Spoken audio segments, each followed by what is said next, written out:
right, so good morning, everyone. Welcome to the Improve the Half-Life of Project Leadership Teams. My name is Nicole Welch, and I am with Unleashing Leaders. I've been with them for about 6 years now, and we work with a variety of state departments as well as private sector organizations. And primarily, we focus with IT, large IT projects, but we also focus on non-IT projects as well. So today, we're going to cover really the importance of selection, support, and evaluation of our project leadership teams. So let's kind of start off by, what is the current state of IT projects? What do you think it is? What is the current success rate on average? This is where you interact. This is a very interactive session. Just so you know, you didn't come to one where you get to listen for 40 minutes. That's not my style. Isn't the average 50%-ish, give or take? 50%, 60, what do you guys think? More probably. Way lower. Way lower? Way lower. So I'm talking a little large. Let's say under 350,000.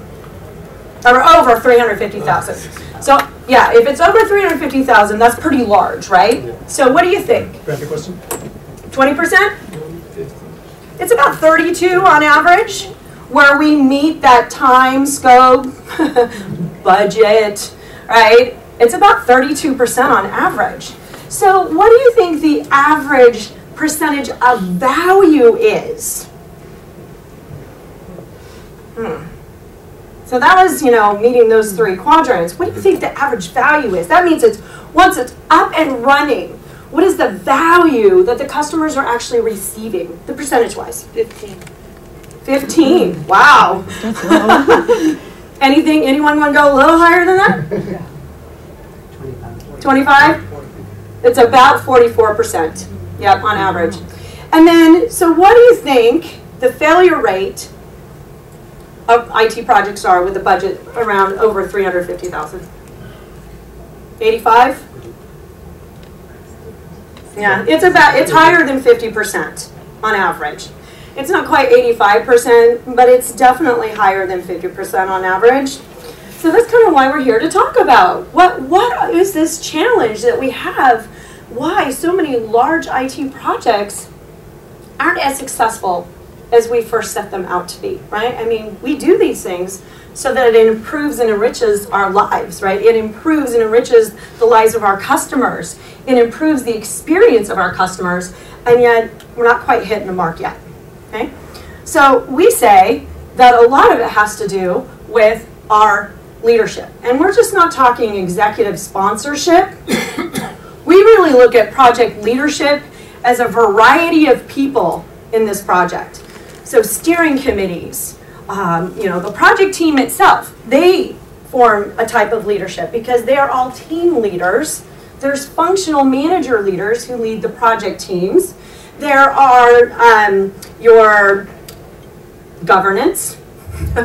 We have some pretty large governance structures depending upon where you work, right? What else? What other aspects of project leadership do you think are out there that I haven't mentioned,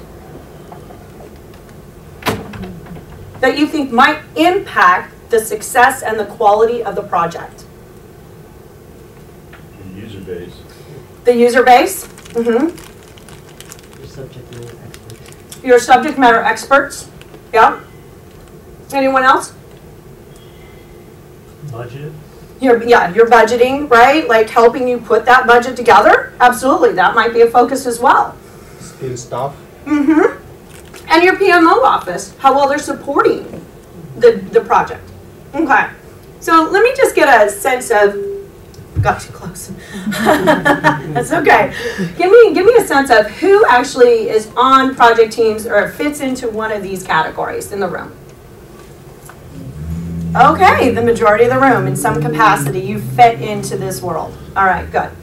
All right, so project teams, project leaders are rare, right? The good ones, the really good ones. I want you to think about, what are the characteristics in your experience of a really exceptional project leader?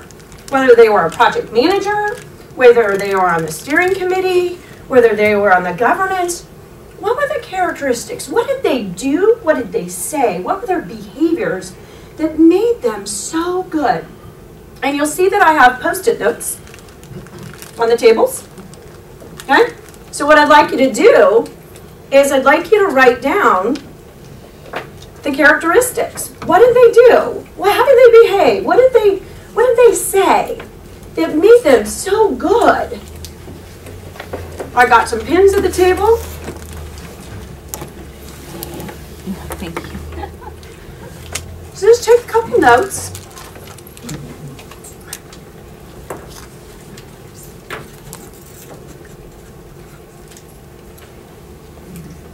And while you're writing, I'm going to tell you a little bit of studies around why we say they're so rare. Okay? So, Gallup, the polling company, does a lot of research in the area of employee engagement.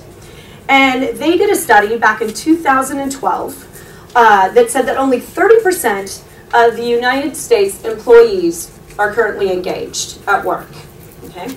Now, worldwide, it's a staggering 13%.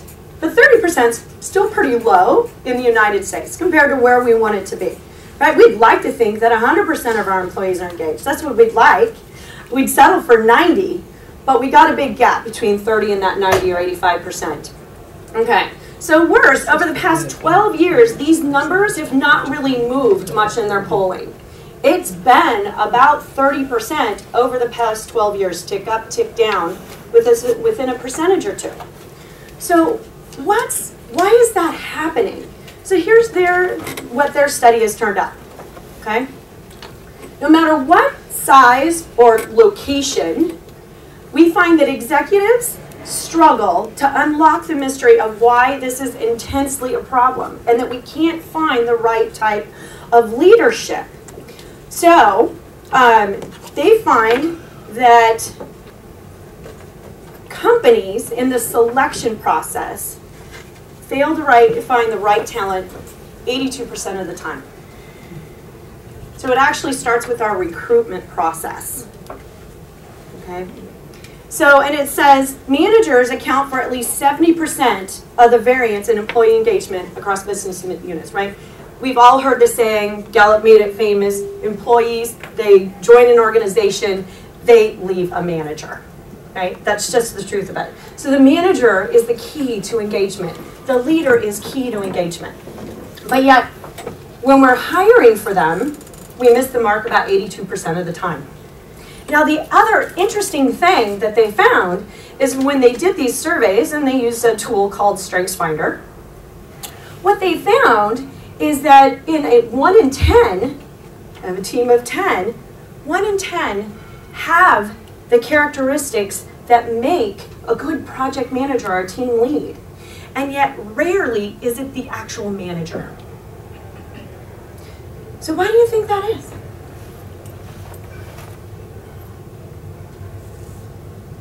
That's where you answer. What do you think that is? I think organizations value functional or knowledge or subject matter expertise than they do the soft skills and leadership necessary to be a good leader. Absolutely. Absolutely. So we're going to talk about the common selection criteria that we use. Okay. So great project leaders, here's the 3 things or 5 things that they do. They motivate every single employee. Every single, not just their favorites, not just the ones that are excelling, right? Which there's a natural tendency to do. We do that. I've done that. Been guilty of it myself, okay? We engage them and we encourage them and motivate them to take action towards a compelling mission and vision. We got to know what we're working towards, not just that we have something to do. There's a big difference. We need to have meaning and purpose in our work. We need to know that what we're doing is making a difference. We're improving the quality. We're helping someone who needs help, right? Most people who serve, right, in the capacity of working for a state government, it's because they have a passion for helping someone. making something better, right? So a good leader motivates and compels people towards a strong mission and vision. Okay, second thing is they're assertive. They have courage. They're willing to say something that may be unpopular. They are willing to drive to outcomes that may cause stress, anxiety, frustration, resistance to change. But they persevere.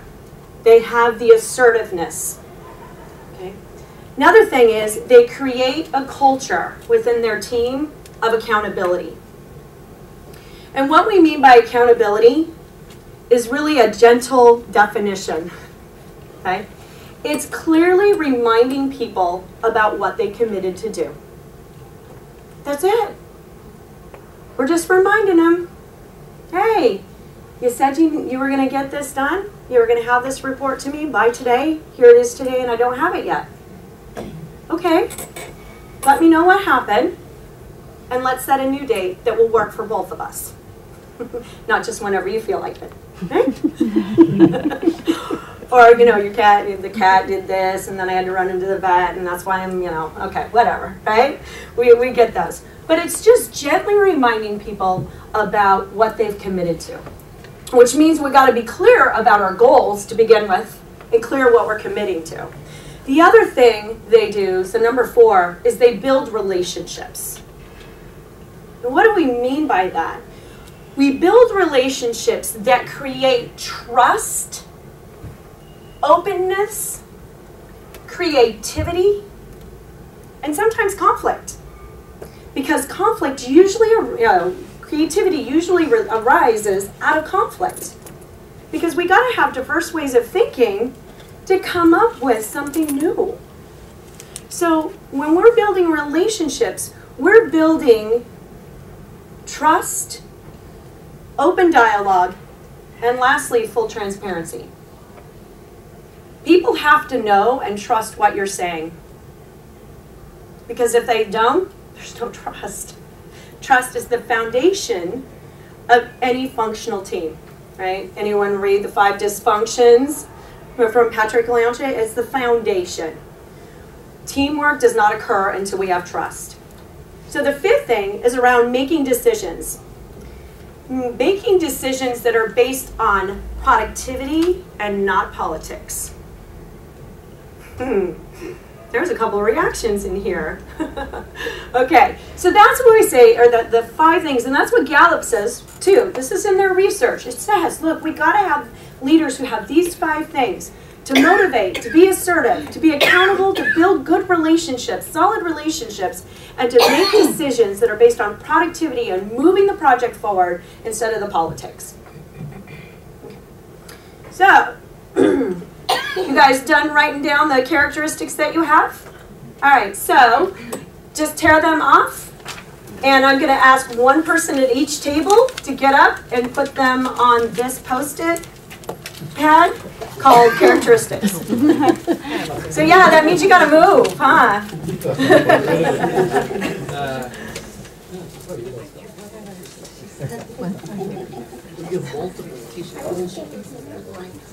That's okay. Yeah. We got him up there, and that's all that matters. Thank you.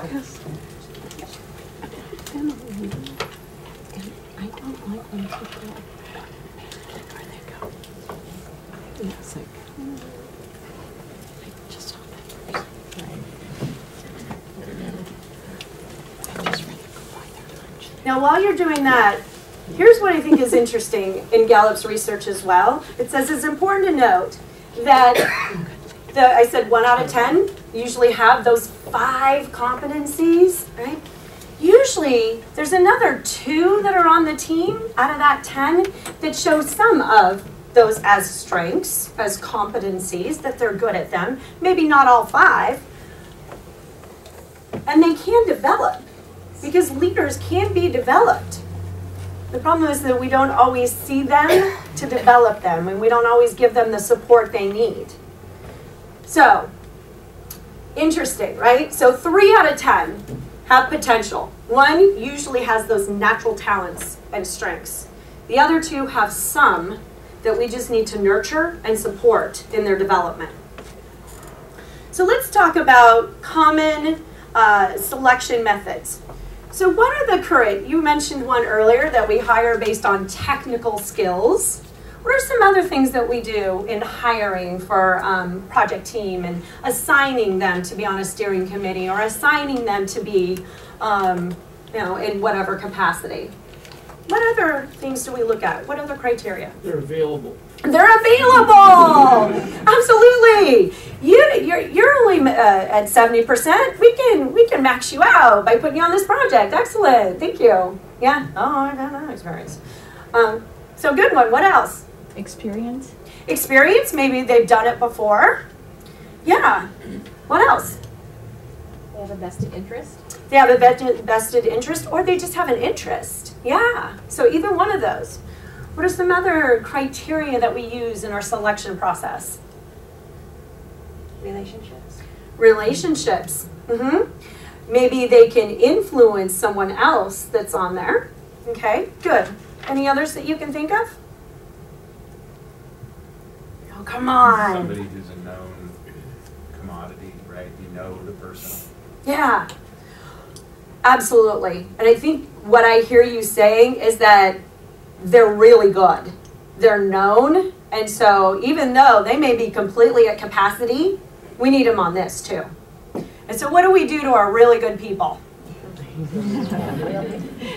Right, which is why we talked about a half-life to begin with, right? Because we put some of our best people on the projects, and I know I've worked on a couple where we go around and we cherry pick. Oh yeah, no. And pretty soon, this poor guy, he is doing the job of 3, right? And then pretty soon, what's happening to him? Exhausted. He's exhausted. What else? Tired, exhausted. Tired, exhausted, all of a sudden starting to get sick, stressed out, looking for a job. Come on, let's be real here. Looking for a job where he doesn't have to work quite so hard and he isn't appreciated that much, right? We appreciate you, we value you. Here's 20 more hours of work for no more pay. Right? That's what we do. We don't mean to do it, but they're so good that we need them. We need that skill set. They've done it before. They can do it again. So what are we missing here in our selection process? Balance. Balance, yeah, for one, balance. What else? Developing more people. Yeah, it's kind of like we go to the same people over and over again. So we go to that 1 out of 10 that has most of those characteristics or all those characteristics we talked about earlier, right? Who's assertive, who can motivate, who can build relationships, who can hold people accountable and not afraid to have those conversations. And then everyone else is kind of just left because we keep using the same people over and over and over again. Okay, yeah, so we look at what? We look at what we should be looking at. We do need technical skills. They're absolutely important, right? People need to know how to code. People need to know how to be a good project manager. They need to know how to manage a budget.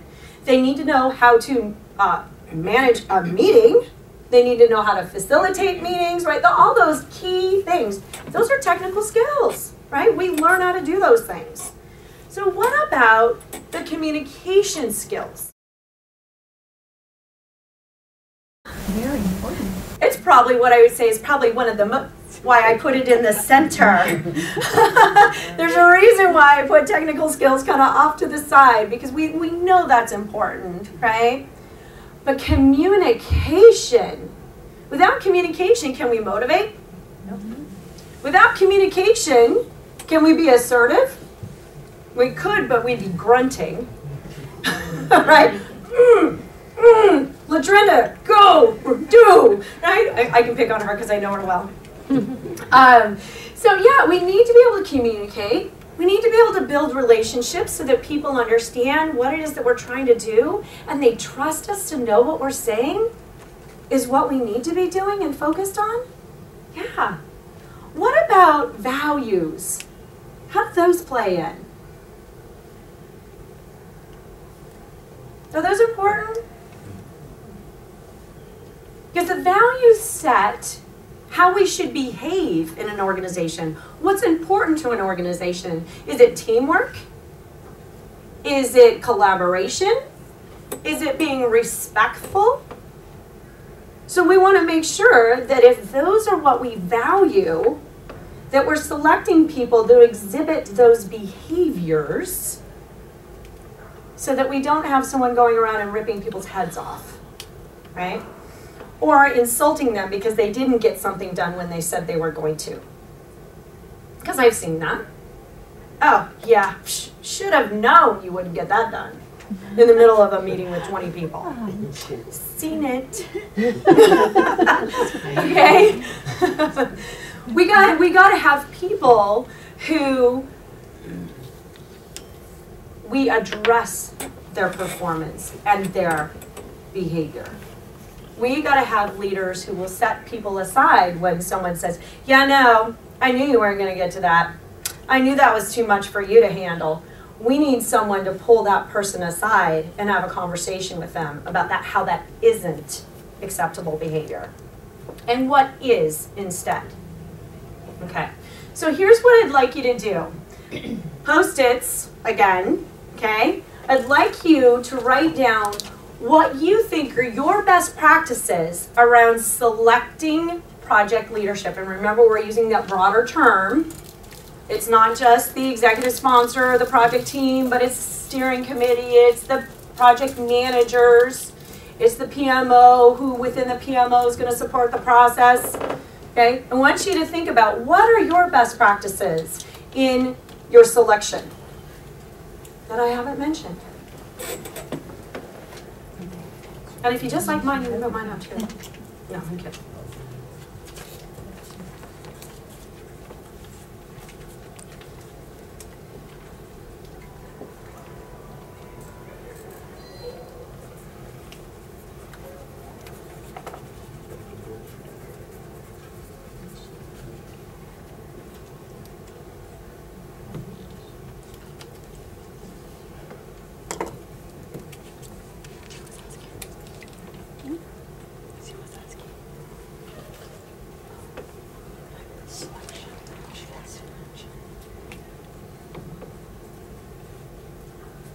And then when you're done, I'm going to ask one person from the table to collect them and put them up on the flip chart again. Closest, that's You're a good sport. Yeah. So one of the things that is really critical for a project team is creating balance. Balance with the right type of talents. Those of you familiar with Team Player Styles by Parker, okay, he talks about having 4 different communication styles on each team. You know, your communicator, your collaborator, your challenger, which sometimes no one wants on the team because they're constantly asking questions that no one wants to answer, right? But how critical it is to have that person on the team because they will ask the question no one else is going to ask, and it's going to lead you to something you hadn't thought of before, right? So it's about having the right balance on your team of talents and communication styles.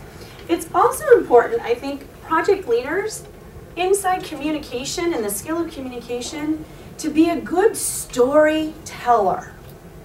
Because they're the ones who are going out and they're telling the story of what needs to be done, what we're doing, and how successful we're being, and what more we need to be successful. So in the interviewing process, when I'm interviewing for project team members and project leads, I'm actually interviewing and I want them to tell me a story. Because I want to hear how well they can communicate in a way in which I will understand something I had nothing to do with. And those are the people you want on your team, at least a couple, right? Because you want them to be out there going to people that they can influence and then creating those great stories, right? It's all about creating those small wins and building your success, but you need those communicators who can do that and to spread that message. Okay. So another key, so I'm going to tell you what we look for, right, in these characteristics, okay? So one, adaptive. We need people who are going to adapt, because how many of you have been in a project that's gone exactly the way you planned it? Anyone? Anyone? Come on. Come on. No? Okay. So we have to be adaptive, right? We got to change with the times, whether it's a new policy, a new regulation, a new legislation coming down, or just a new leader who's come on board. Because, let's see, I work on a very large project, and we've had 2 leaders so far in 4 years, right? So the direction changes. You got to adapt. I worked with one state department. We went through 3 executive directors in a 2-year period. You got to adapt, right? Things are always changing. Consistency. Consistency of message, consistency in how we treat people, how we do things. Looking for continuous improvement opportunities. So they've got their eye out for, okay, that's the way we've done things, and here's an opportunity to improve it. So we know we're all attached to this because we know it and we know it well, but here's a great opportunity. And then having that communication skills to be able to then engage people in that continuous improvement. Being able to delegate, because that's another flaw we see in good project leaders sometimes, is that they take on too much. So they need to learn how to better leverage their team and not get bogged down in so much work themselves. Okay. They need to be encouraging. They need to encourage the heart. Anyone familiar with the leadership challenge, the 5 practices of exemplary leaders, right? That last practice, this is all about encouraging the heart. Project leaders, steering committee members, PMOs, PMs, everybody should be encouraging people. That's the reinforcement that we get to continually engage them to push forward, even in times of adversity. Okay. Enthusiasm. Who wants to listen to someone who doesn't really care about the project? Yeah, I was asked to take care of this. So I came in here today and I was like, yeah, I was asked to talk about good project leaders. Are you guys ready? Right now, you guys would be running to another session.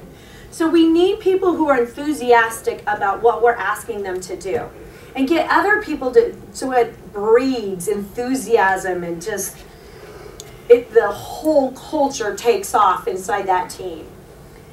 We also need people to give feedback, which we talked about, accountability. Humble confidence. We need them to be confident, but not at the point where they're arrogant.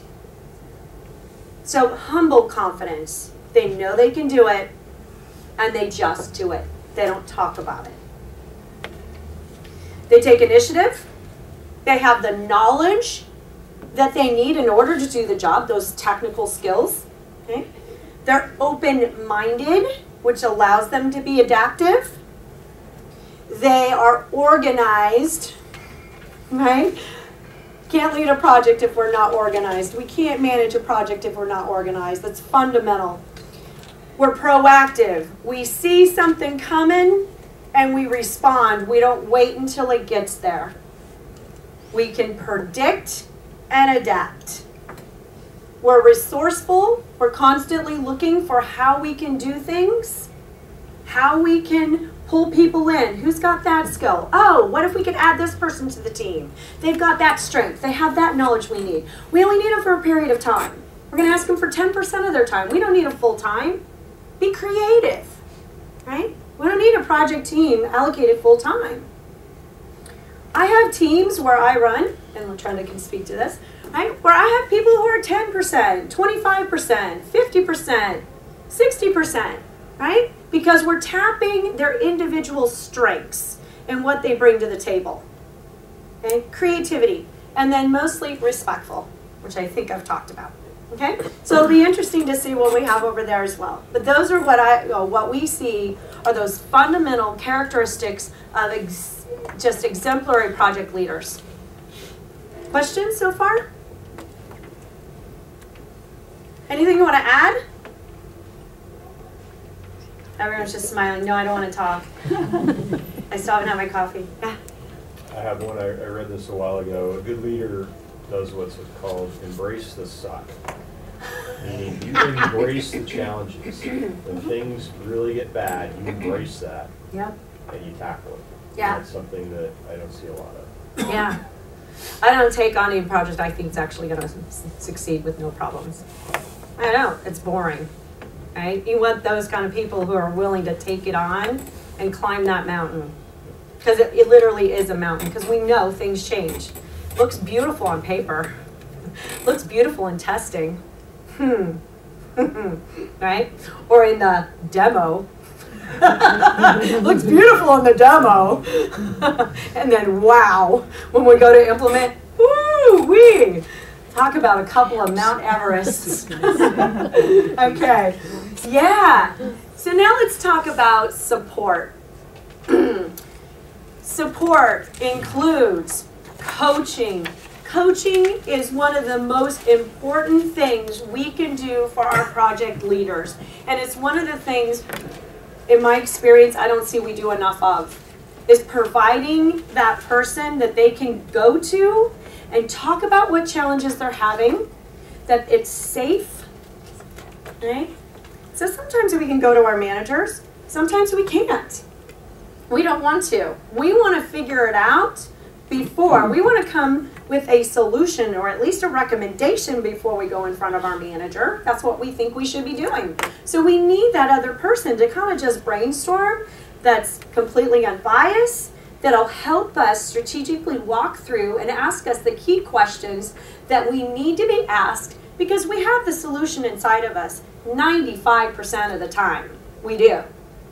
Or we wouldn't have hired them. They're good. But there's something just in their way from being able to see what it is they need to see or to take action in an area they need to. So having that coach to really help them move past whatever's stopping them and making that decision or having that conversation, whatever it is, coaching. And coaching always starts with goals. Sometimes you go, oh, so what do you want to talk about? Right now, that's not coaching. Right? What do you want to achieve? What challenge are you having? And what does success look like? It can be as easy as having those questions. Because sometimes people don't even know what success looks like. Well, if you don't know what success looks like, how do you know what you're marching towards? So maybe that's where you start. What do you need?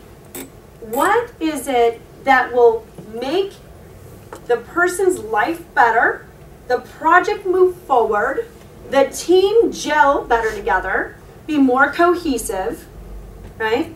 What is it that they need? And start there.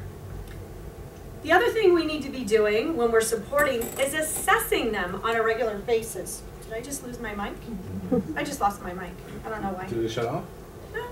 Yeah, I guess so. There's that on the front if you want. Okay. Okay, no, nothing. That's okay, I can project. We knew that would come, huh?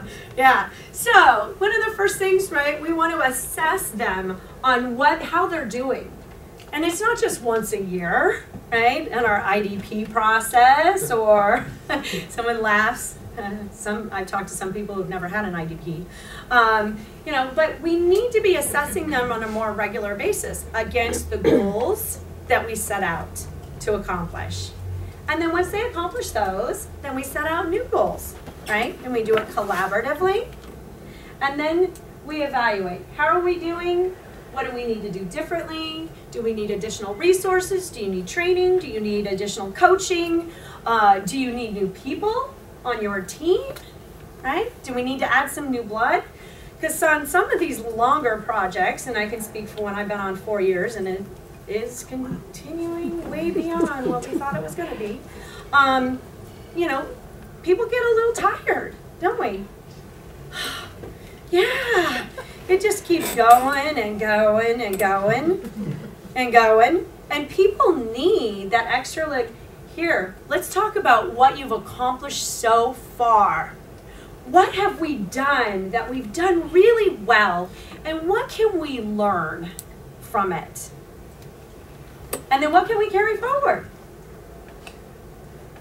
So to me, coaching is one of the most critical things I see that project leaders don't get enough of. So now I want you to go back to your Post-its. Tell me what other kind of support are your best practices for supporting your team, your project leaders. Write them down and have someone at your table.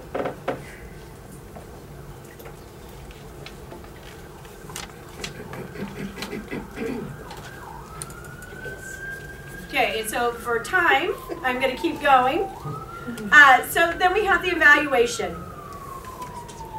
And really it's how did individuals, right? How did individuals on the team perform? We want to analyze our difficulties. We want to analyze performance. We want to analyze behaviors. We never want to forget how people behave and treat each other. Did they treat each other with respect and dignity? Did they support each other in times of need? Did they collaborate? Okay. Because most of the time we just said, did we meet our metrics? But we never look at the behaviors.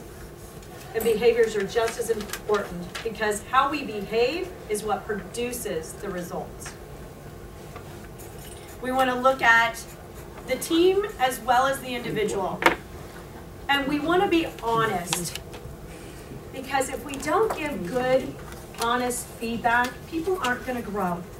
I mean, I just had a conversation yesterday with a client who said, well, I don't know, someone's leaving my team, I have feedback to give him, and I just don't think I'm going to do it now. And I looked at her and I said, it's your choice to do it, but my question is, do you care about this individual, and do you want them to be successful? And if you do, then make the time to give them the feedback, even though they're not going to be with you anymore, because it'll make them a better person somewhere else. And that to me is a good leader. It's not about what you can do for me, it's about what you can do for us. And we're all connected. Because I know people who can go from department to department to department to department. We're all connected. We all share the same pool of resources, right? We're building each other up when we do that, not just ourselves. The law of the bad apple. Guys familiar with this one? John Maxwell, he talks about it in one of his books. The law of the bad apple. This is where sometimes we have a team member who, or a team leader sometimes, who is not performing. And the law of the bad apple is you can have a lot of great apples in a bunch, right, that you've handpicked yourself, and you sit them on a period of time and they're doing their thing, and if you don't work with them and you don't support them and you don't coach them, eventually one's going to go rotten. And when one goes rotten, it is contagious, people. It really is. So we got to take care of the bad apples, and that sometimes means we have to remove people from a team, especially when they're long projects. And we do it with grace. We do it with dignity. We do it in a way that honors the contribution that they made. And then we give them their next challenge. It's not punitive. It's just, it's no longer the right fit, and now we're going to move you to a place that is the right fit for you, so that you can continue to be successful and a contributor to the organization. All right, people they like the law of the bad apple, huh? All right, so I've got just a couple more minutes. I want you guys to think about what are your best practices around evaluation? Write them on a Post-it note, okay? How do you evaluate your project leaders? How do you evaluate your project leaders? And have one person from your table go ahead and put those up there. So in closing, there's 3 things we focus on in our consulting practice. And that's really clarifying our vision and values. That is the first thing we do. Where are we going and who are we and how are we going to treat each other and how are we going to behave? And that's not with the project team alone, but that's with our stakeholders, that's with our customers, that's with the public, whoever we interact with. How are we going to set the standard of behavior? How are we going to treat them? How are we going to interact with each other so that we can be the most successful possible, so that we can best represent the organization? Okay? So we align, we clarify, and then we align. We align our processes. We align our resources. We look for opportunities to leverage people's strengths and talents. Not just technical skills, but their talents. And then grow them. Give them opportunities to grow. Provide the support they need, because we're all going to stumble and fall from time to time. We're all going to make mistakes. I've made a few in my history, right? We all do. And we need someone who's going to say, hey, let me help you through that. Let me help you learn so that you can grow and be a better person, a better contributor, more efficient, more effective, whatever it is, right? And then we engage our teams through regular feedback, through good communication, through full transparency, through empowering them to make good decisions based on productivity and goals. Okay. All right. So what questions do you have? Really? I said all that? You guys have no questions? So with all of these post-it notes that we posted, then what happens? What happens? I'm going to type them up, and I'm going to publish them. So you guys have them. So I'm going to get that back. But do you mind if I go through that real quick and just kind of look and see what we have? Okay, cool. I wanted to see if we had enough time to do that. Ooh, I'm not skinny enough. Not with my mic. Adds an extra 2 inches on me. All right. Oh, so I really like this one because I didn't touch on it. I'm glad someone brought this up. But explain the WIFM as a characteristic. So this is a really good one. Everyone knows what WIFM is, right? What's in it for me? The radio station that plays, the FM radio station that plays in our heads 24/7. Am I going to do this? What's in it for me? No, I'm not going to do it because there's nothing in it for me. And I wouldn't just say explain the WIFM. I would help them create the WIFM, right? Because I see that happen all the time with project leaders or managers where they go, oh yeah, no, I got what's in it for them. I'm just going to go tell them. Yeah, no, that doesn't really work. Different for everybody. It's different for everyone. We all have our own motivators. Absolutely. Some of us love promotions. Some of us don't care about it at all. Right? Some of us like public recognition. Some of us absolutely hate it and will run from it every chance given. Right? So, good one here. Approachability. Absolutely. People have to know that they can talk to you. Or they won't. They just won't. Okay? Good one. Let's see. Listening. Excellent. We have to be a good listener.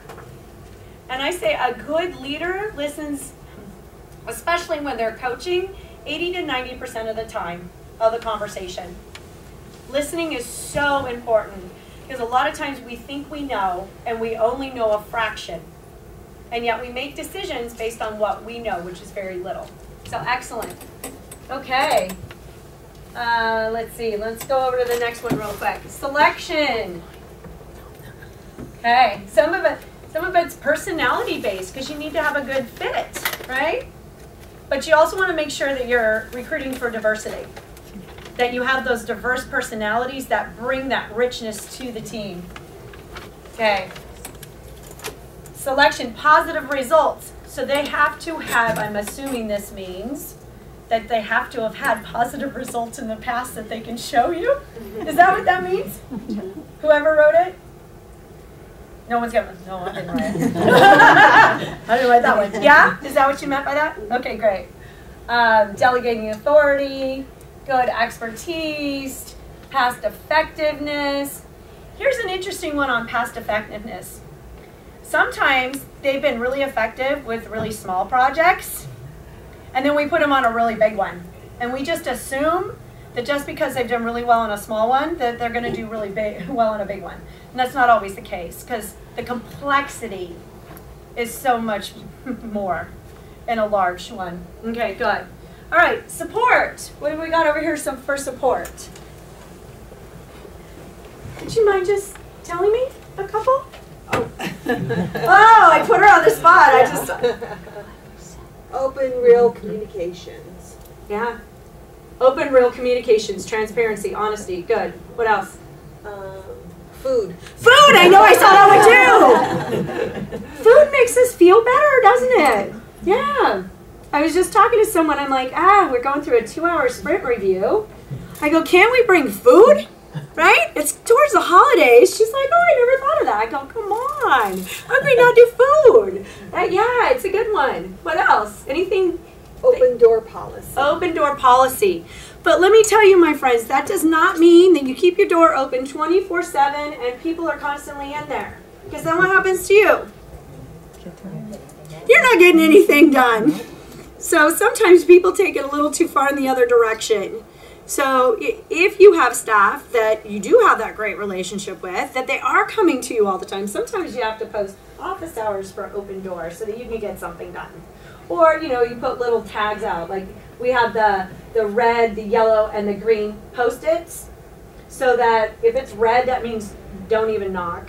We're like in something critical. Yellow means knock, and green is it's open. Okay, so you know, you can be creative. What do we have in evaluation over there? Do you mind? Okay. Thank you. Status reports, Mm-hmm. then customer feedback, Yeah. and results, win-win-win, Win-win-win. knowledgeable. Yeah, absolutely. Good. I would say with status reports, don't make them so labor intensive. They shouldn't be more than a page long. Right? I mean, because who's going to read through all that anyway? I mean, honestly, we don't even get to all our email. I know I don't. I got 7 of them. I don't get to all my email, right? So make them short, make them sweet. Tell you what you need to know, so then you can follow up and assess and evaluate on the fly. So that's really good. All right, what other questions? So thank you for bringing that up. We had time to do that. Any other questions? I got 1 minute left. Yeah. Nicole, how long have you been doing this, presentations? Presentations, about 20 years. Oh. Yeah. So I started off as a trainer. All right. Yeah. So thank you. Well, you did a good job, so. Oh, thank you. Yeah, I have fun. I teach at Sacramento State University, and I also teach at American River College. And then I do training for state departments as well. So lots of fun. Yeah. Any other questions? Yes. One of the problems I have is I have good technical staff, but they don't know how to get things done in a state environment. And that's, there's no like class I can send them to Nope. teach you how to get things done in the state. What suggestions do you guys have for him? Words of wisdom from the room, because I have a couple. I want to hear from you guys. Can you set up mentoring relationships with somebody who does know how to do it or has more experience? Mm-hmm. Yeah, that's me. Start with one. I do as best I can, but it's just like, you know. Juggling. No, is there anyone else? I mean, in your, you know, like another manager who has a little bit of bandwidth, or just another staff member who's been there for a while that knows the ropes? Because mentoring is probably one of the best ways to do it. Well, no one likes to do it. Yeah, no, I get that. Yeah, no, it sometimes isn't the funnest thing. I would say one of the things that I've found is there's a lot of resources that are out there that a lot of people don't know about, but that you can go seek out. You know, it really depends on what process you're talking about, but like Cal HR has kind of just a wealth of information, and they have a lot of training like already out there. Yeah. Webinars, recorded videos. Department of Finance has the budget analyst guide that covers like anything related to budget. So it's just a matter of, you know, and departments have developed a lot of stuff. Yeah. You know, with regards to administrative processes too, so. Department of General Services, probably depending upon what it is. Huge. Yeah, huge resource. Yep. Yeah. Yeah, good. But sometimes it's just the way we do things, right? And it gets down to that cultural piece, and that's not going to come from the technical resources, right? Correct. Yeah, so if it's the technical, absolutely. But sometimes it is the cultural differences of how we do things in this department versus even how we do things in another department, right? Because everyone has their own way of doing things that works. Yeah, it's a good question. Any others before we wrap up? Yeah. I'm new to the state. Welcome. I know that is a good suggestion to find a mentor. So is there a networking site, internal networking site, where I can find a good mentor based on their skill set or something? That's an excellent question. So what department are you with? CAPMO. Okay, yeah, I'm not as familiar with that one. Okay. But there are some state departments who have mentoring programs already in place. So, you know, you might want to go to their particular HR and ask that question. Okay. Yeah. So, yeah. And that's going to be a big part of our lunchtime, you know, where you can find somebody to, Yeah. to talk Yeah, about. we are also having this idea of having that, establishing that kind of a networking. Yeah. So I was wondering if there is already one available. Carol first has one. Yeah. Too, I know a lot of the state IT professionals are involved in LinkedIn. Yes. So that'd be a great way to reach out, at least informally, to say, hey, you know, can we partner up? Yeah, I don't think we do that enough, right? Right. That reaching out and just even across departments, learning from each other. So you just gave me a really great idea. Thank you. Yeah. But you know, like CDPH, they piloted a mentoring program last year. They're kicking off a new one this year. I know that Caltrans is kicking off their pilot program this year. Who is it? There's a couple of departments who's been doing it for quite a while. So it kind of all depends. Yeah. Great. Any other questions? I know we got our next session coming up here in about 10 minutes. No? Well, I want to thank you for your time and your contributions to the conversation. I will be taking this and typing it up and sending it out so they can post it, so you guys have this information. And I'll be available for questions because I'll be here the rest of the day. All right, thank you. Thank you.